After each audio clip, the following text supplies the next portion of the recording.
Donc Véronique Albanel, après une formation en sciences politiques et puis une pratique dans des institutions publiques en tant que juge administratif, s'est tournée vers la philosophie et notamment une thèse sur la relation entre christianisme et politique chez Hannah Arendt. Aujourd'hui, elle est professeure de philosophie aux facultés Loyola Paris. Merci d'être descendue de l'étage là-bas et de nous rejoindre. Simplement pour Véronique a préparé un plan qui va vous être distribué, un polycopié, donc qui vous aidera à suivre. Tac. Merci beaucoup, Véronique. Ah, on a besoin d'un PowerPoint. Ok. Je te laisse la parole. Je vous avoue que sans PowerPoint, je vais être très mal. Mais bon, il va marcher très bien. Et sans plan, vous allez être un peu perdu aussi, mais ça va venir aussi. Donc, pas de panique.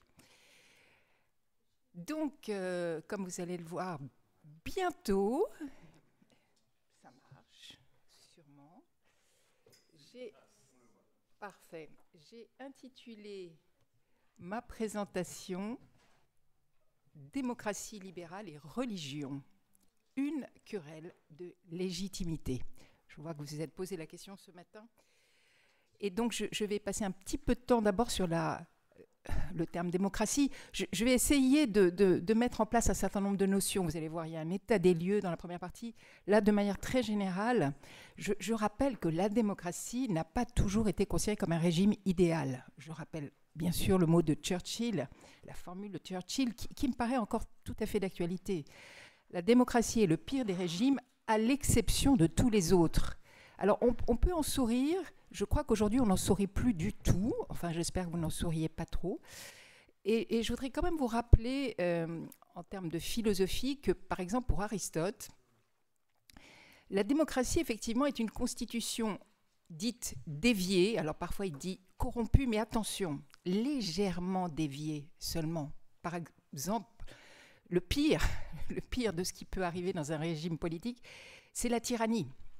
La tyrannie qui est vraiment le régime plus que dévié, c'est le mauvais régime. Donc chaque régime peut être corrompu si l'on va dans l'excès. Et surtout, mais j'avance un peu, à la modernité, par exemple, si vous prenez, ou juste avant la modernité, si vous prenez Montesquieu, pour lui, il commence à être gagné à la démocratie. Et il va considérer... Alors, je reviendrai sur la question de légitimité, je vous ai un peu perdu, mais enfin, on est dans le 2. Hein. Pour Montesquieu, la démocratie est un régime qui ne peut pas se passer de vertu. Et c'est très important, hein. On va parler de mœurs, les mœurs. Je vous expliquerai la définition des mœurs. Ce n'est pas des bonnes manières, hein. Ce n'est pas les manières de table, comme dit Tocqueville. Il y a les manières de se tenir à table, mais les mœurs, c'est bien plus important. Et on va parler de vertu. Et donc, déjà, Montesquieu disait qu'il fallait une vertu politique, et il définit cette vertu politique. Je vous ai mis toutes les références sur le plan. Donc, si vous voulez aller chercher dans l'esprit des lois, passionnant, hein, vraiment, vous savez, il faut revenir à ce qu'on appelle les fondamentaux, les classiques, mais partant de tourmentes ou de tempêtes démocratiques en particulier. Je pense qu'on a vraiment intérêt à se replonger dans nos grands penseurs politiques. Et donc, cette vertu politique, il la définit comme l'amour de la République. Ça peut vous surprendre quand même, hein. L'amour de la République. Qu'est-ce que c'est ? Est-ce que nous avons encore l'amour de la République ? Il va parler d'amour de la patrie, d'amour de l'égalité. Là aussi, j'essaierai d'en rendre compte. Hein. Qu'est-ce que ça veut dire aimer l'égalité ? Et, le plus important, l'amour de la frugalité. Vous voyez bien que démocratie et société de consommation à outrance, c'est pas tout à fait compatible. Et il va ajouter que tout cela conduit, inévitablement, est conduit par les bonnes mœurs. Voilà donc un petit peu pour un historique très rapide. Je vais y revenir, je vais m'attarder sur Tocqueville, qui me paraît quand même le père fondateur de la démocratie, au moins outre-Atlantique. Hein, et vous voyez bien qu'aujourd'hui, il y a un tout petit malaise. Donc évidemment, je vais essayer de connecter avec l'actualité. Je pense que c'est ça que vous attendez. Je pense que vous n'êtes pas venu pour un cours complètement théorique. En tout cas, je vous avoue que ce n'est pas comme ça que je pratique la philosophie politique. Alors je reviens à ce terme querelle de légitimité, parce que pour moi c'est fondamental. Je précise tout de suite que les organisateurs de la session m'ont demandé plutôt de me placer du point de vue de la démocratie. Je pense que je n'aurais pas fait tout à fait la même présentation si j'avais dû me placer du point de vue des religions. Donc, ma formation, c'est vrai, me rend sensible à la fragilité des institutions politiques, des régimes politiques. Nous, on part du principe qu'on a toujours vécu en démocratie. Je parle des Européens ou des Français, pardon pour tous ceux qui ne connaissent pas vraiment la démocratie ou qui ont une autre expérience de la démocratie. Mais en tout cas, je mesure plus que jamais combien ces institutions sont fragiles, vulnérables, et combien la religion, c'est pour ça que je parle de querelle d'emblée, peut être un facteur de fragilisation et de déstabilisation. Alors, je précise, qu'est-ce que la légitimité ? Quand on parle de querelle de légitimité, sur un plan historique en particulier, en fait, il faut parler de pouvoir légitime, et notamment d'un pouvoir temporel d'un côté. Le pouvoir temporel, c'est le pouvoir de l'État, le pouvoir, voilà, on pourrait appeler ça du gouvernement, de tout ce qui est fonde la vie publique, qui est reconnu par la vie publique, et de l'autre côté, le pouvoir spirituel, c'est-à-dire le pouvoir des églises. Je vais ici me concentrer surtout, d'abord, mais vous aurez le droit de poser des questions, sur le christianisme. On ne peut pas tout traiter. Vous voyez, si j'avais dû parler des rapports entre la démocratie et l'islam uniquement en France, par exemple, ou en Europe, il faudrait dire tout à fait autre chose. Mais c'est toujours cette même logique. Les démocraties ont aussi quelque chose de vulnérable par rapport au pouvoir spirituel, au pouvoir des églises ou au pouvoir des religions. Voilà, alors qu'est-ce que c'est que la légitimité ? Eh bien, est reconnue comme légitime une autorité qui est fondée, alors soit en droit, mais pas seulement, qui est reconnue juste, qui défend l'intérêt général et non pas des intérêts particuliers. C'est ça une autorité légitime. Et j'ajoute qu'en général, une autorité est considérée vraiment juste lorsqu'elle rend libre ou est-ce qu'elle autorise la liberté. Une autorité qui serait complètement contraignante n'est plus une autorité. D'accord ? Aujourd'hui, la perte de l'autorité est quelque chose qu'il faut avoir en tête. Y a-t-il encore des autorités qui ont résisté ? Et je parle de toutes les autorités. Mais on y reviendra. Alors, je vous ai mis, c'est votre premier extrait, un extrait de Max Weber. Alors, Max Weber n'est pas un philosophe, c'est un sociologue, mais vraiment en termes de rapport entre politique, je vous invite vraiment, par exemple, à lire Le savant et le politique, c'est remarquable, et il a, me semble-t-il, la meilleure définition de la légitimité. Et il reconnaît 3 fondements de la légitimité. Je vous lis rapidement le texte que vous avez sous les yeux. Il existe 3 fondements de la légitimité. Le pouvoir traditionnel, que le patriarche ou le seigneur terrien exerçait autrefois.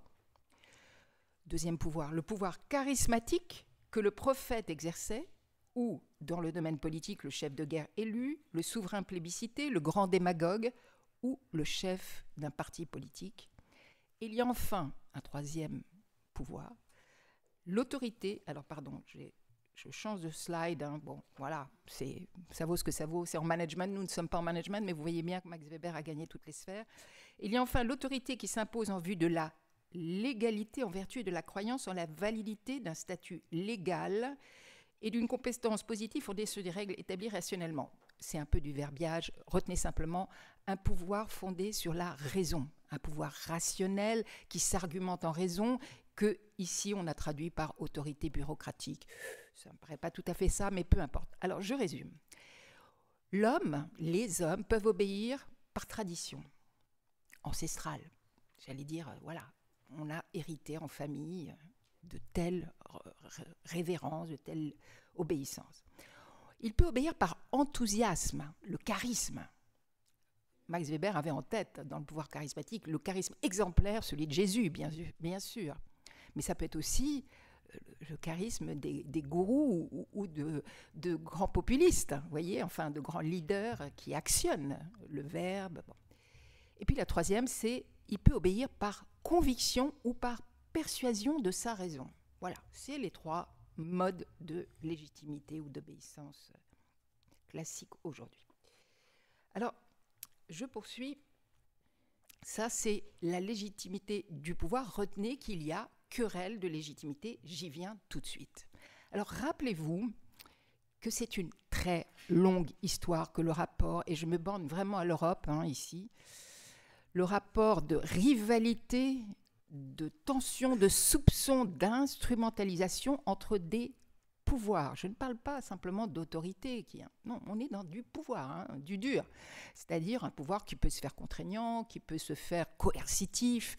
Vous savez que l'exemple type de ce qui a été le pouvoir coercitif en termes politiques, c'est ce qu'on a appelé la pastorale de la peur de l'enfer, particulièrement au Moyen-Âge. Ça, c'est typique vraiment de l'instrument politique. D'accord ?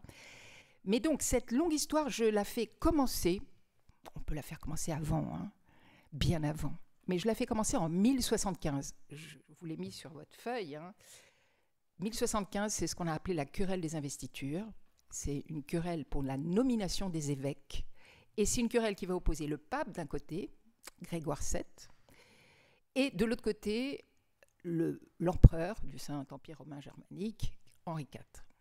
Donc, vous voyez, ces deux pouvoirs, vous savez, il y a l'épisode de Canossa, la repentance, l'excommunication, enfin tout ça, c'est des pouvoirs qui s'affrontent et qui sont en querelle de supériorité parce qu'ils veulent tous l'universalité, le pouvoir total. D'accord ? Alors, c'est beaucoup plus compliqué que je vous le résume, et je ne dis pas qui a raison, qui a tort, parce que quelque part, les deux ont tort. Ça, c'est mon avis. Mais on peut comprendre Grégoire VII lorsqu'il se bat pour nommer les évêques qui jusque-là étaient nommés par l'empereur. Et c'est toujours une question d'argent. Qui va hériter des biens temporels des évêques ? Donc vous voyez, quand vous voulez éduquer, quand vous voulez une église un peu morale, vous ne pouvez pas laisser des biens et des évêques un tout petit peu à la main des autorités. Alors, je saute évidemment très loin parce que je suis obligée de vous faire une histoire en raccourci et je passe à l'histoire moderne. Et voici un peu ma thèse, mais je la crois assez fondée et je vais vous expliquer pourquoi. C'est celle d'Hannah Arendt. Alors, ce n'est pas parce que j'ai fait ma thèse sur Hannah Arendt, mais voici ce qu'elle dit. L'histoire moderne a montré à maintes reprises que les alliances entre le trône, pouvoir temporel, et l'autel, pouvoir spirituel, religieux, ne peuvent que discréditer les deux. Vous vous alliez pour des circonstances qui vous paraissent justes à un moment donné et vous pouvez être sûr que demain, ça ne sera plus légitime. Alors, je précise, ça c'est un très beau texte que je vous invite à lire, Religion et politique en 1953. Vous pouvez vous dire, Hannah Arendt, je le rappelle, était juive, n'aime pas les religions. Eh bien, vous avez tort. Hannah Arendt défend les religions. Dans ce texte, par exemple, elle va refuser de considérer les religions comme l'opium du peuple. Vous savez, la grande thèse de Marx, c'est-à-dire, voilà, les religions ne font que, voilà, c'est qu'une idéologie grossière. Arendt prend bien soin de distinguer les religions dites traditionnelles des religions dites séculières, c'est-à-dire des idéologies totalitaires. Et elle rend hommage aux religions traditionnelles. Et pour vous en convaincre, je vous ai mis sur votre feuille juste après, une très belle citation d'Hannah Arendt qu'elle écrit donc dans un autre texte qui s'appelle, dont vous avez les références, Chrétienté et Révolution, où elle rend hommage, alors juste avant de vous la lire, je précise, elle rend hommage à ce qu'on a appelé les catholiques avec la foi, c'est-à-dire les néo-convertis. À l'époque, dans les années 30, 1930, vous avez deux types de catholicisme. Le catholicisme dit cérébral, pour citer sans la foi, qui n'ont pas la foi, c'est en particulier l'Action française avec Maurras, Charles Maurras. Et vous avez les catholiques avec la foi, ou les néo-convertis, et elle les cite, c'est Chesterton en Angleterre, c'est Maritain, c'est Péguy et c'est Bernanos. Et elle rend hommage d'une manière admirable. Alors il faudrait lire tout le texte, qui est bien plus important, mais je vous le lis juste, cet extrait, pour vous rendre compte de l'hommage qu'elle rend au christianisme qu'elle va qualifier d'authentique. Celui qui suppose d'avoir la foi. Et elle le dit, la foi qui soulève les montagnes, la foi qui permet de pardonner, la foi qui permet de promettre et de tenir sa promesse, la foi qui permet de commencer du neuf. Et bon, voilà, elle a fait sa thèse sur Augustin. Et voici ce qu'elle dit. « Ce fut le christianisme qui leur apprit que rien d'humain ne peut exister au-delà des larmes et du rire, excepté le silence du désespoir. » Vous voyez, ce christianisme qui suppose de rester incarné dans l'humain, l'humain sous toutes ses formes, le chagrin. Et c'est une critique absolument virulente dans ce passage de la modernité qui prétend transformer les hommes, comme elle le dit, en Superman, qui ont tous les pouvoirs, y compris de bannir la tristesse.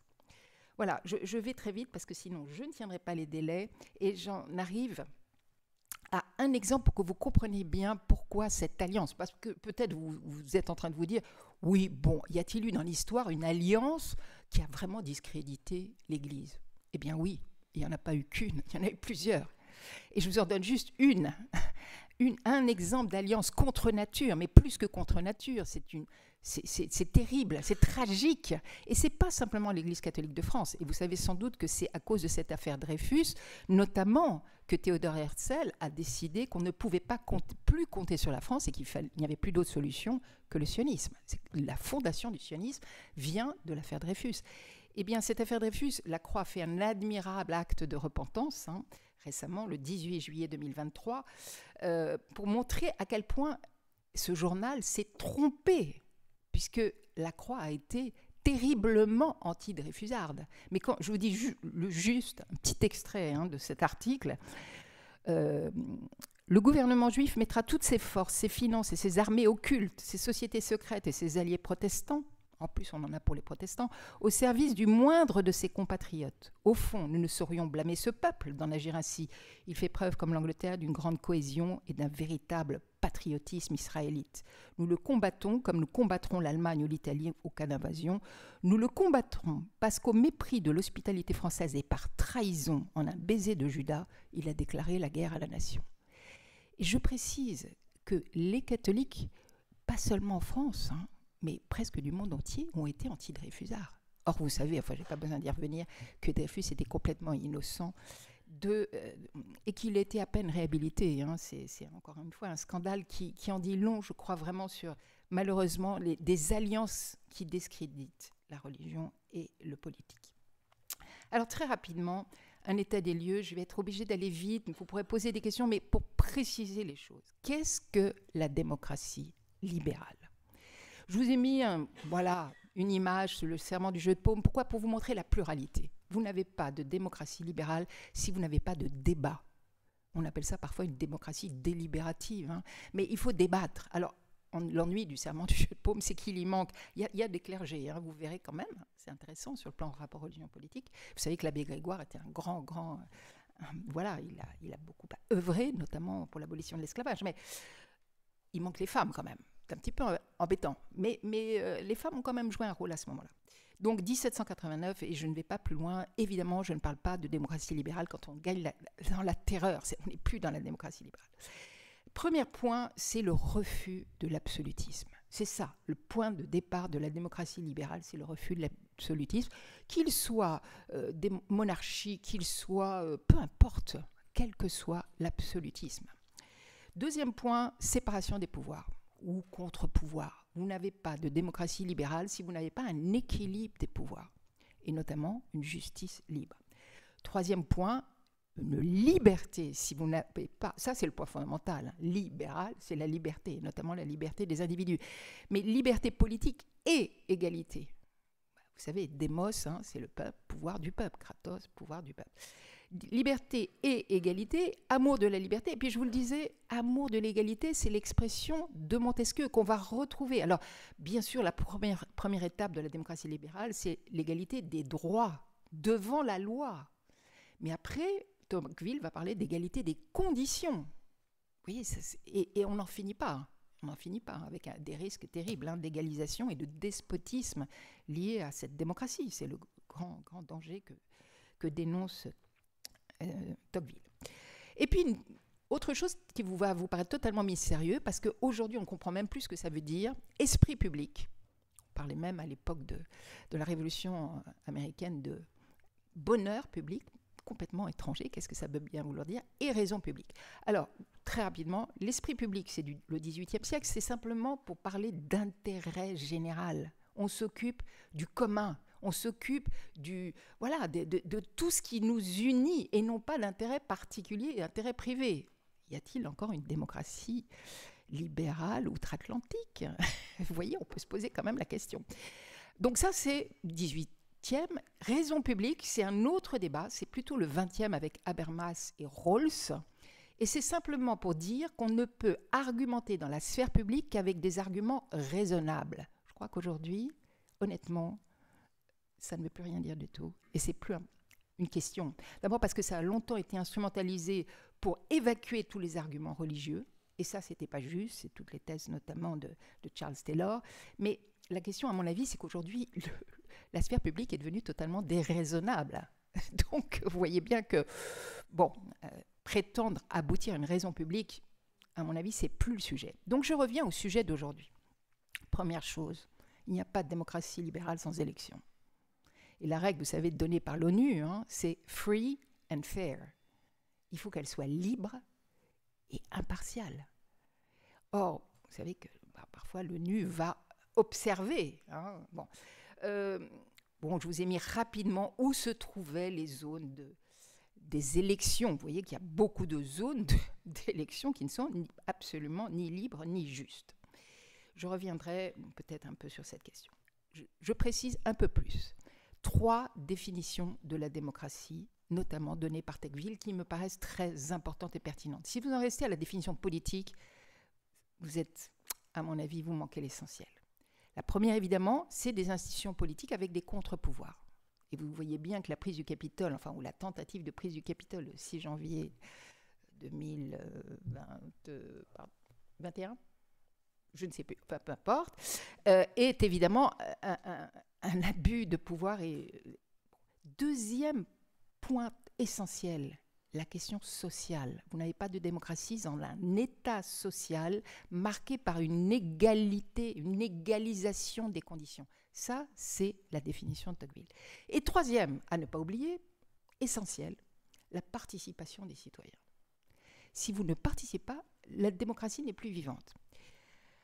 Alors, je vais vous donner vraiment tout de suite, pour bien comprendre ce que ça veut dire, comment on peut faire mourir une démocratie si on coupe le réservoir vivant de la participation, je reviens à Tocqueville. Voici ce qu'il disait, pour montrer l'importance d'une action associative.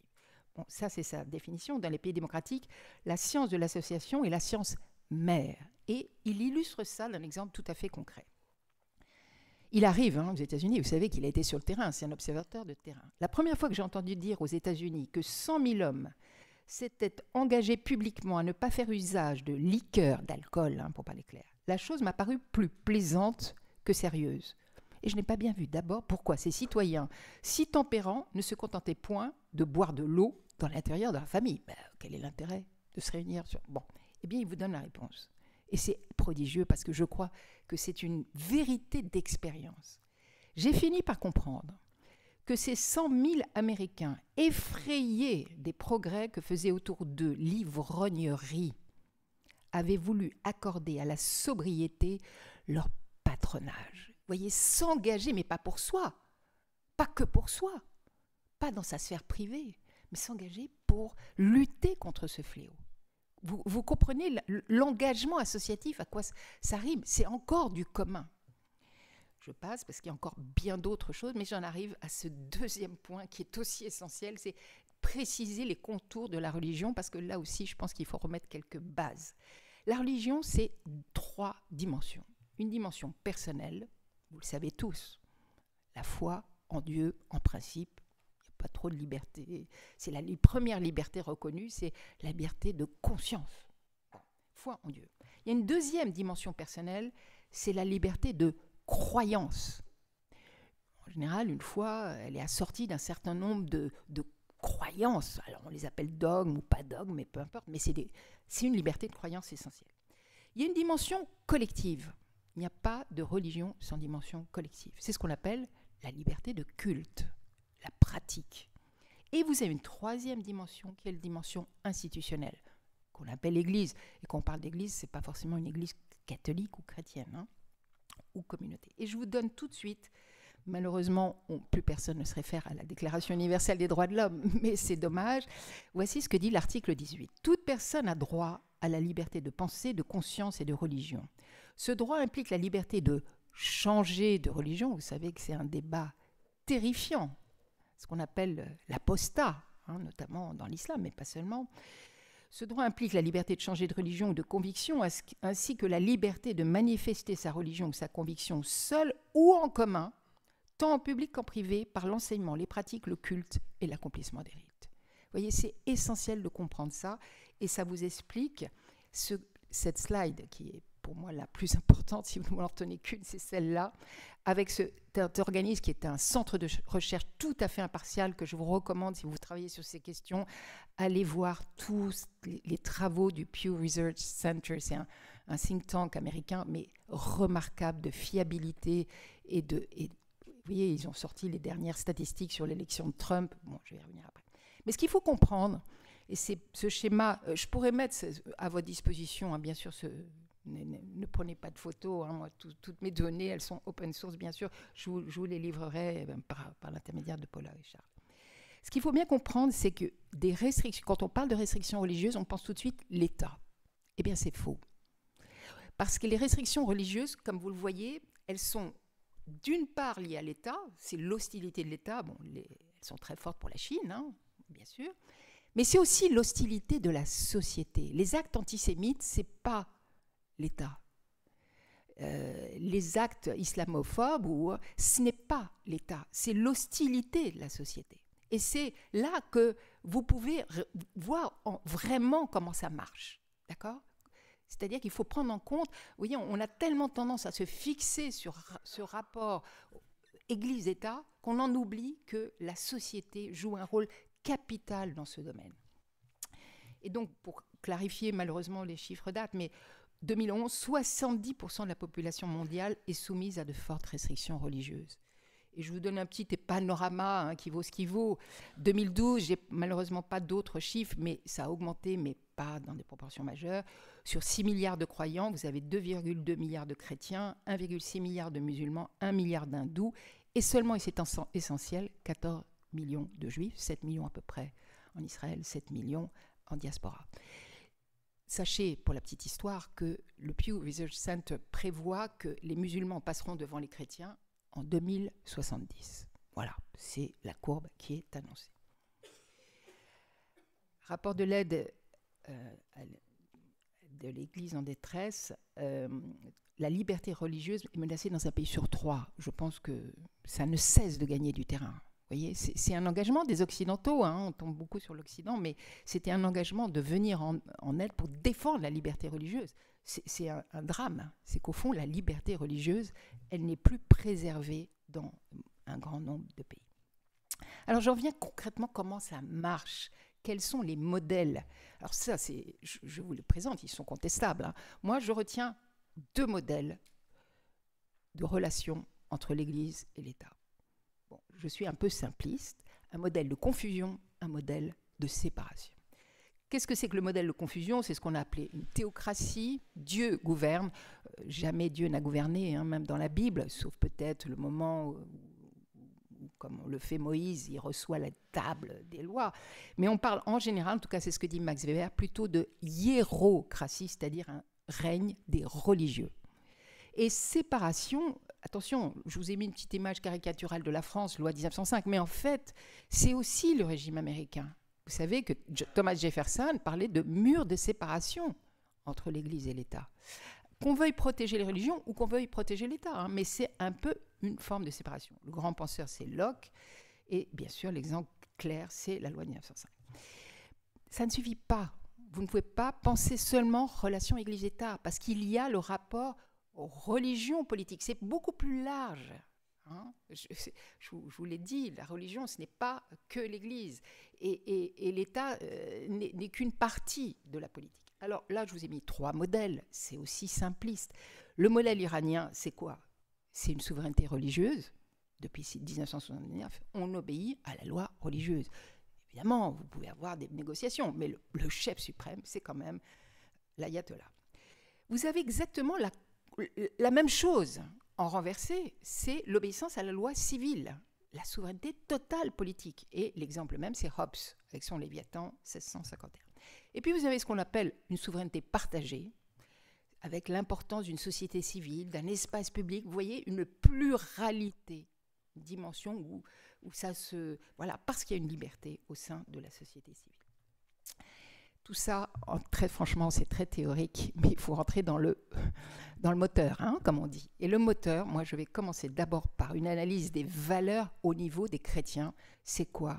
C'est d'extrêmes divisions sur les valeurs. Bien sûr, je me centre sur la France, mais vous aurez un petit exemple de ce qui parcourt quand même la planète. Les valeurs chrétiennes depuis, évidemment, la Révolution française, donc héritées en particulier du 19e, sont des valeurs complètement irréconciliables. Je vous donne 2 exemples. Ce qu'on a appelé les contre-révolutionnaires, Joseph de Maistre, mais il y en a bien d'autres.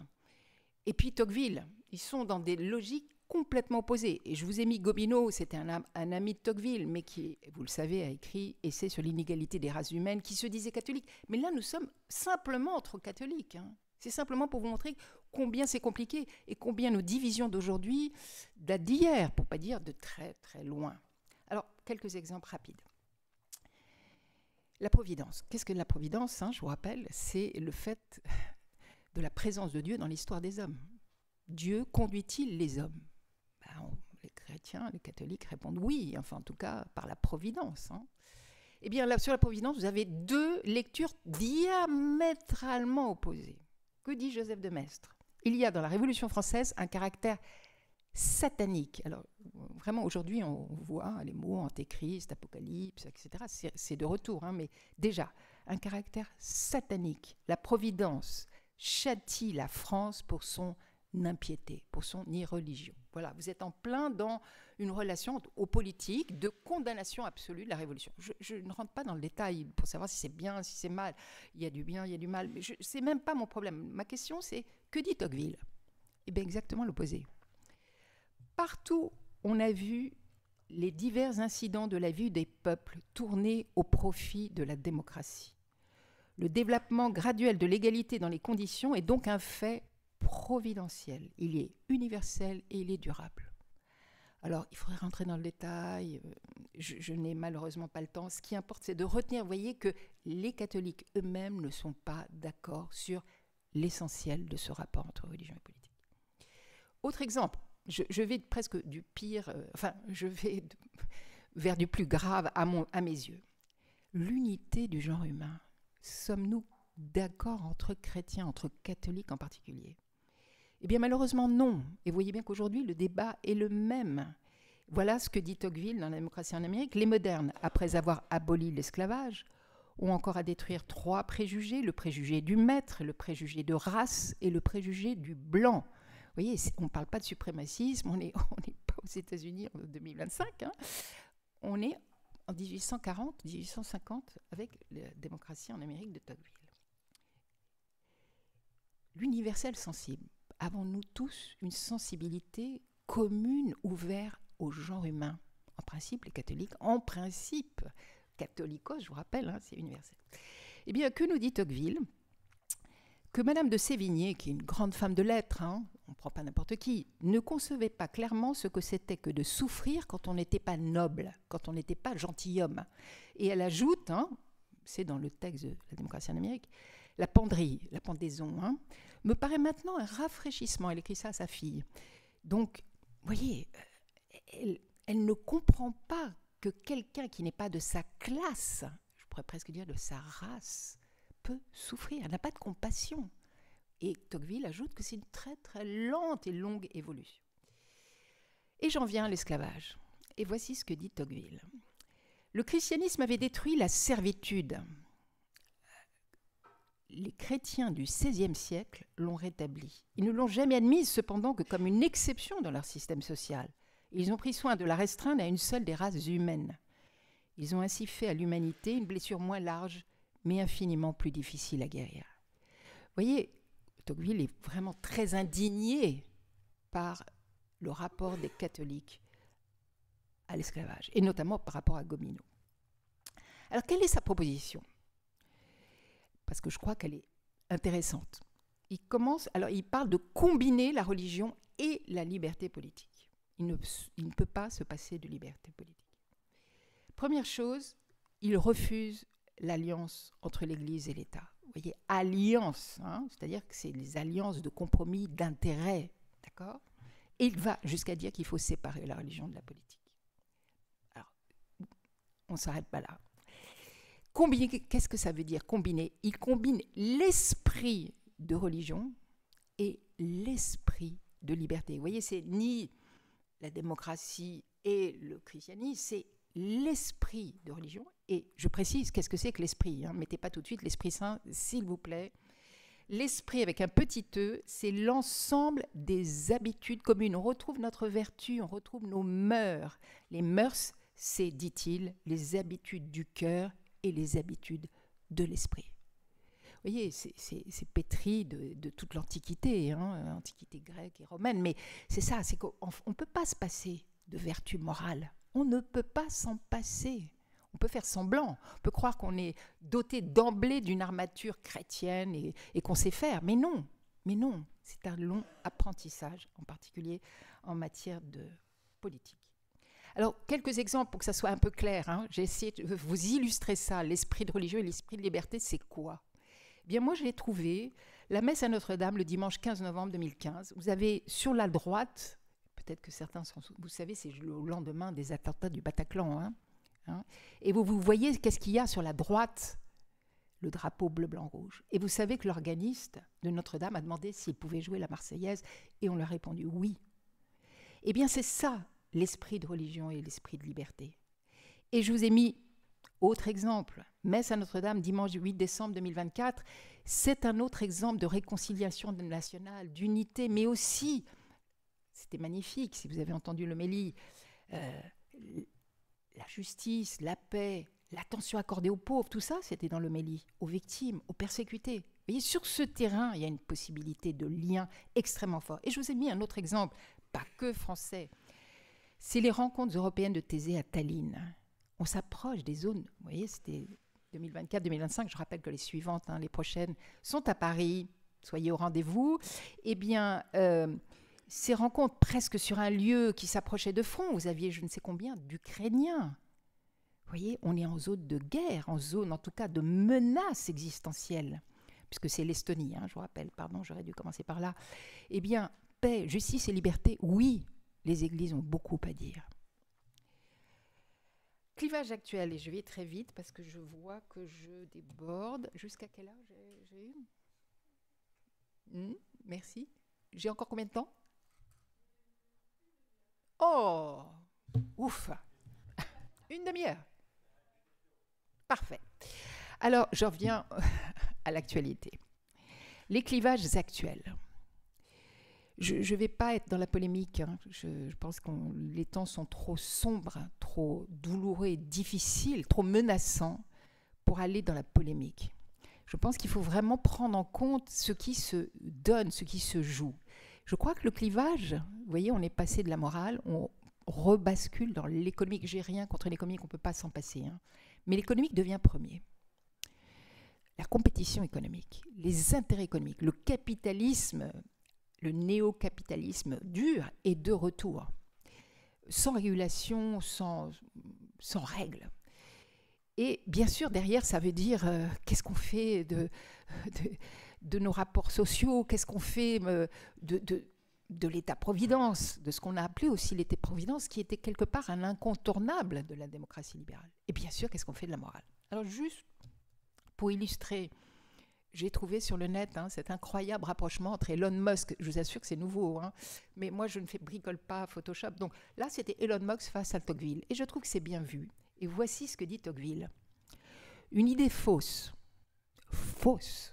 mais claire et précise, aura toujours plus de puissance dans le monde qu'une idée vraie, mais complexe.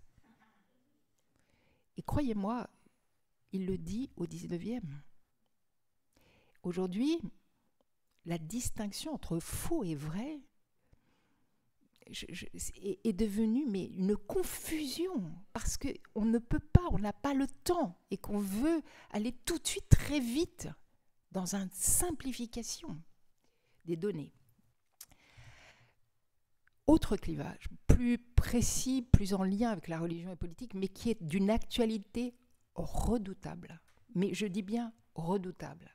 C'est le clivage entre libéralisme et le souverainisme. Alors, ça peut vous paraître des ismes, hein. Toutes les ismes, c'est des idéologies, vous le savez. Enfin bon, c'est des simplifications. Qu'est-ce que c'est qu'une idéologie, hein? Retenez cette définition d'Hannah Arendt qui est remarquable. C'est la logique d'une seule idée. Pouvons-nous vivre avec une seule idée? On ramène tout à une idée. Alors une idée majeure, une idée dominante. Mais vous voyez, on réduit toute la réalité à rentrer dans une dominante idéologique. Et donc, le libéralisme, démocratie libérale, qu'il ne faut pas confondre avec libéralisme économique, soyons nuancés. Hein, ce n'est pas du tout libéral, mais c'est d'abord le libéralisme politique, c'est-à-dire le pluriel, une pluralité de débats, d'opinions, prendre le temps du débat. Et qu'est-ce qu'on oppose? Alors vous avez Tocqueville, j'ai suffisamment parlé de Tocqueville, hein, 19e. Eh bien, c'est Carl Schmitt. Et Carl Schmitt, qui est-il? Catholique. Catholique, les amis. Pardon de vous dire ça, mais il ne sait... Quand on lui disait « mais avez-vous vraiment la foi ?» il s'en offusquait. Il a toujours considéré qu'il c'était un vrai catholique. Et ça m'interroge. Ça m'interroge dans ma foi. Je ne vous le cache pas. Alors, qui est Carl Schmitt? Pour ceux qui ne connaissent pas encore Carl Schmitt, c'est le juriste nazi. C'est le juriste d'Hitler. C'est le juriste qui a construit une pensée juridique autour, notamment, je vais vous le montrer un peu plus en détail, de l'antilibéralisme. Qu'est-ce qui reproche le libéralisme? C'est-à-dire la République de Weimar, hein, qui a précédé l'arrivée d'Hitler. Il reproche d'être une république bourgeoise, pas tout à fait tort, hein, bon. Et surtout, il considère que c'est une république libérale, parlementaire, et il appelle ça la classe bourgeoise, la classe discutante. Ça résonne assez fort avec ce qui se passe chez nous au Parlement, mais tout le monde discute, tout le monde s'insulte, et on n'avance pas. Et à côté de ça, il y a des états d'urgence, il y a des guerres, il y a des tragédies qui se préparent, et personne n'assume. Donc vous voyez, il n'a pas complètement tort dans l'analyse. Les questions, les drames auxquels il aboutit dans ses conclusions, en tant que chrétien, me paraissent tragiques. Mais, donc, souverainiste, c'est celui qui va décider en toute souveraineté. Je précise, Schmitt a fait sa thèse sur Hobbes. Donc, vous voyez, je vous parlais de Hobbes, c'est le Léviathan, hein, c'est le corps du souverain qui a le pouvoir de vie et de mort sur tous ceux qui lui délèguent le pouvoir. Et donc, depuis 1970, c'est-à-dire la fin du marxisme, vous avez deux penseurs qui s'opposent sur les limites de la démocratie. L'un dénonce les risques démocratiques. Vraiment, Tocqueville considère que c'est une menace très très réelle. Le despotisme démocratique, le despotisme de la masse, des individus qui ne pensent plus, enfin, vraiment, tout ça, il le dénonce. Je ne dis pas que la démocratie est idéale, hein, et qu'elle n'est pas sans danger. Et Schmitt considère qu'il faut passer au souverainisme. Alors, quelle est sa thèse? Je vous la résume simplement.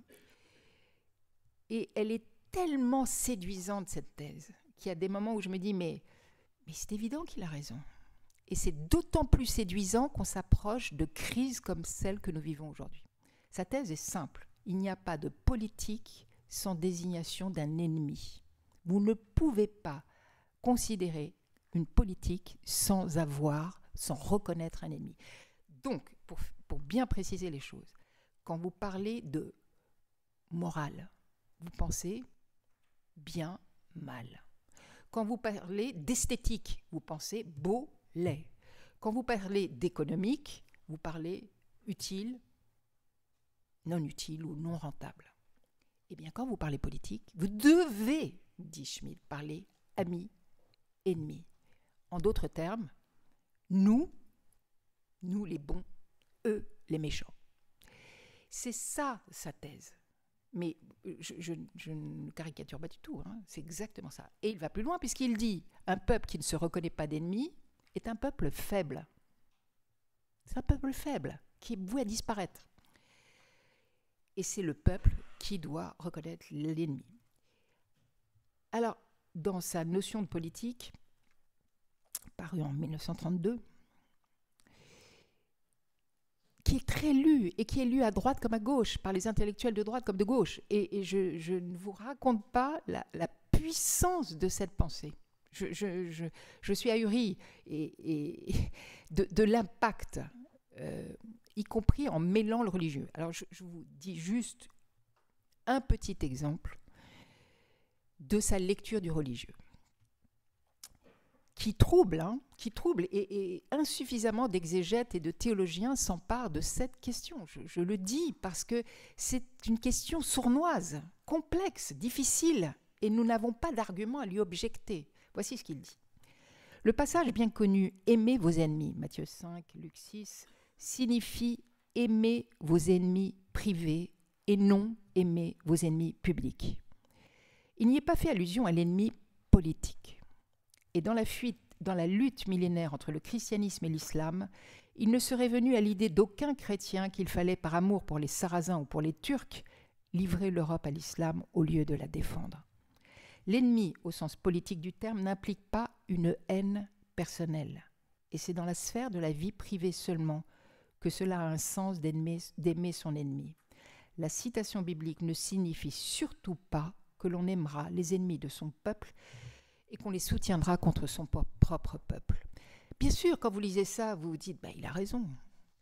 Aller en Ukraine, qui aime les Russes ? En 1940, qui aimait les Allemands ? » La question n'est pas là. La question, c'est désigner au préalable, dans un amalgame, un ennemi au préalable, en le désignant comme un tout, comme une masse, tous comme a fait Hitler en désignant les Juifs, parce qu'il précise que l'ennemi peut être intérieur comme à l'extérieur. Donc vous voyez, c'est comme ça qu'on arrive à Auschwitz. C'est dans cette déclinaison inévitable. Tout immigré est un ennemi. C'est l'absence de nuance, Bien sûr que lorsque on vous déclare la guerre, c'est un ennemi. Mais est-ce qu'il faut le désigner au préalable, par anticipation ? Alors je résume tout ça de manière un peu sous le vocable théologico-politique, qu'on parle beaucoup, peut-être que dans cette session on en a parlé de théologie politique, le danger du théologico-politique, c'est-à-dire l'union avec un trait d'union, c'est-à-dire le côté inséparable entre les deux. Tocqueville, penseur plutôt du questionnement, du doute, penseur libéral, s'oppose à Carl Schmitt sur tous les sujets. D'un côté, séparation Église et État, je l'ai dit. De l'autre, l'autorité de l'institution. Ce qui l'intéresse en particulier, c'est, et il a un terme d'ailleurs, c'est le catholicisme romain, celui qui va décider, verticalité totale. D'un côté, liberté, égalité. De l'autre, ce qui compte, ce sont des textes de Carl Schmitt. Visibilité de l'Église, c'est un texte écrit en 1917. Catholicisme romain et forme politique, c'est un texte écrit en 1923.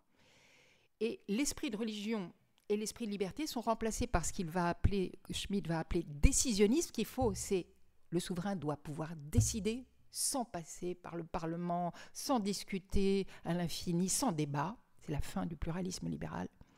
Et ce qu'il appelle l'état d'exception. Et je précise juste que les influences de Carl Schmitt sont des catholiques, des penseurs catholiques qui ont compté, je vous l'ai dit, Louis de Bonald, Joseph de Maistre et Donoso Cortés. Il a fait un texte sur Donoso Cortés. Ça ne vous dit peut-être rien du tout. C'est un Espagnol qui a influencé le syllabus du pape Pie IX en 1864, qui a beaucoup compté. Donoso Cortés, c'est un penseur contre-révolutionnaire comme Joseph de Maistre, qui a influencé sur la faillibilité pontificale en 1870 et qui a encore une importance voilà, c'est un courant de l'Église catholique, bien sûr, l'Église catholique traditionnaliste, mais pas que. Voilà, on a encore de beaux jours devant nous de cette division fondamentale, irréconciliable, me semble-t-il, entre les catholiques. Alors, on passe à un autre sujet, très rapidement, mais il n'y a pas que les catholiques quand même. J'en viens aux protestants. Je ne fais pas de règlement de compte du tout. J'essaie au contraire vraiment de ne pas rentrer dans la polémique. Eh bien, il y a un danger peut-être encore plus grand, qui est ce qu'on peut appeler le danger messianique, le danger nationaliste. Dans un article du Monde d'hier, si vous lisez Le Monde, lisez-le, c'est magnifique. Le danger apocalyptique, où on compare Trump à David. David contre Saül, le roi Saül, où il y a des références à l'Apocalypse, notamment 16-20, chapitre 16-20. Vous voyez, c'est-à-dire la venue rapide d'un Messie, du jugement dernier. Et vous savez que c'est comme ça qu'on éclaire notamment les chrétiens et leur soutien à Israël, parce qu'on prépare la venue du Messie. Alors, très rapidement, l'exemple des protestants évangéliques aux États-Unis, mais aussi au Nigeria, parce qu'il y a des évangéliques partout. Je vous donne juste peut-être cette carte pour vous montrer les protestants évangéliques dans le monde. La carte est de 2017. Il y a vraiment une incroyable, presque remplacement, le terme des catholiques par les évangéliques, pour une raison simple. Je pense notamment à l'exemple d'Haïti, mais c'est valable aussi au Brésil. C'est parce qu'ils prônent ce qu'on a appelé la théologie de la prospérité ou l'évangile de la prospérité. Ça marche, vous voyez. Quand vous promettez aux gens qu'ils vont être riches ou qu'ils vont être libres ou qu'ils vont, comme dans l'exemple, vous voyez, avoir des guérisons, qui vont... que voulez-vous, ça marche. Les gens n'attendent que ça. Il faut promettre. Et dans certains cas, ça marche peut-être, je ne sais pas. Voilà, je poursuis. Croyance et politique, de quoi s'agit-il? Une réforme morale, plus que puritaine. La guérison, je vous en ai parlé, vraiment l'importance de la guérison, le parler en langue. Le télévangélisme, très important, des grands pasteurs avec des moyens financiers colossaux. Billy Graham, son fils, qui était à l'investiture de Trump, des engagements politiques. Il y a aussi du bien. Je ne parle pas que du négatif. Mais là, je vais vous parler quand même de ce qui est menaçant. Alors, l'élection présidentielle de 2004, 36% des électeurs de Junior, Bush Junior, étaient évangéliques. Quelles étaient les questions importantes? La politique à l'étranger, bien, mal, l'axe du mal, c'est pas moi, c'est Bush. Le refus du mariage homosexuel, le refus de l'avortement, la guérison de Bush lui-même, born again, vous le savez, il est sorti de l'alcoolisme à l'âge de 40 ans. Et puis, un petit raccourci, pardon, je vais très vite, les élections de 2016, donc la diapo de gauche, 80% des chrétiens évangéliques ont voté Trump et Pence. Et puis, vous voyez cette bénédiction des pasteurs évangéliques, mais protestants, mais il n'y a pas que. 63% de tous les protestants ont voté Trump, ça c'est le Pew Center Research, 59% des catholiques. Vous voyez? Et pourquoi on parle de David? Pourquoi la référence à David? Parce que justement, vous savez que David a commis l'adultère. Donc, il a commis l'adultère avec Bethsabée, et il a tué un homme. Bon, donc on peut très bien être un homme un peu immoral sur les bords, et alors être l'élu de Dieu, voyez. Conclusion. Une double thèse que je vous propose à débattre. Nous sommes encore en démocratie libérale. Les croyances, toutes les croyances, et les idées, toutes les idées, exercent un réel pouvoir sur les hommes.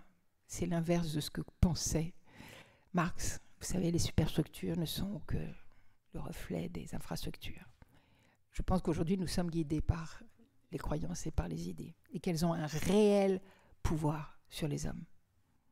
Pouvoir positif et pouvoir négatif. Et voilà en rouge la menace. Toute croyance, je dis bien toute croyance, peut devenir une idolâtrie. Toute idée peut devenir une idéologie. Qu'est-ce qu'une idolâtrie? Une idolâtrie, c'est une fausse image de Dieu. Et une idéologie, c'est une fausse représentation de la réalité, c'est-à-dire une vision exclusive de Dieu ou du monde. Alors, je vous laisse avec cette question à vous poser. Vous en ferez ce que vous voudrez. Quel est le rapport à Dieu? Quel Dieu? Quel Dieu confessons-nous personnellement? Quelle est sa nature? Quel est le rapport à la religion? Est-elle humaine? Est-elle divine? Cette religion est-elle inspirée? Je vous rappelle que par exemple le Coran est dicté par Dieu en arabe. Vous voyez? Elle n'est pas humaine, elle n'est pas inspirée. Je parle majorité des sunnites.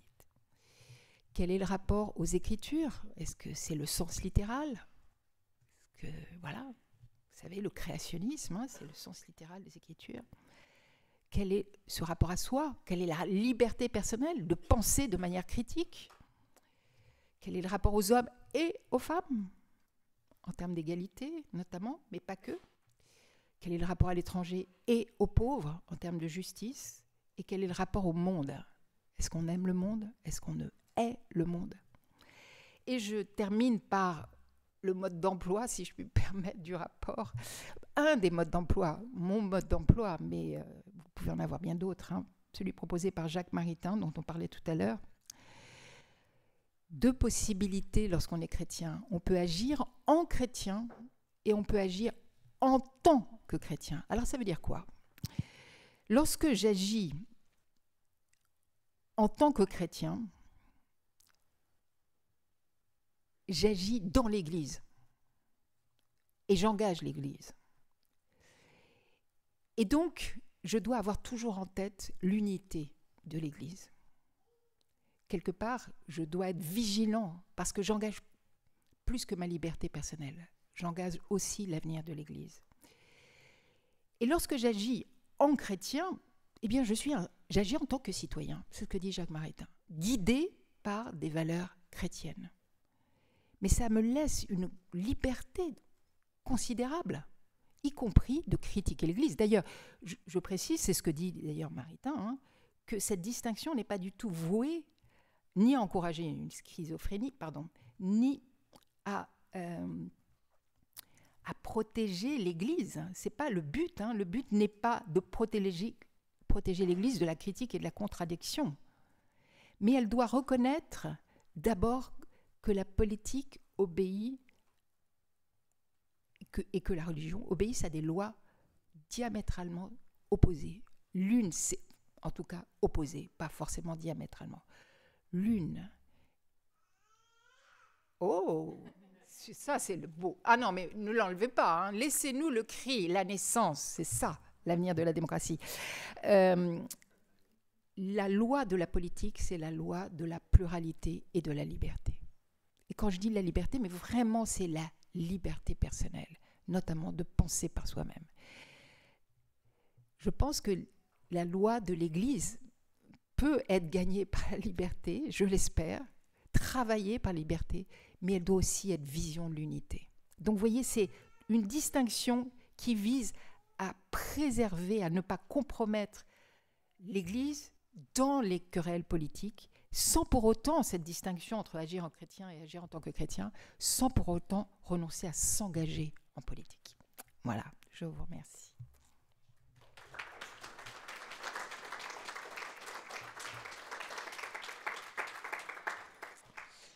Merci beaucoup pour cet apport très, très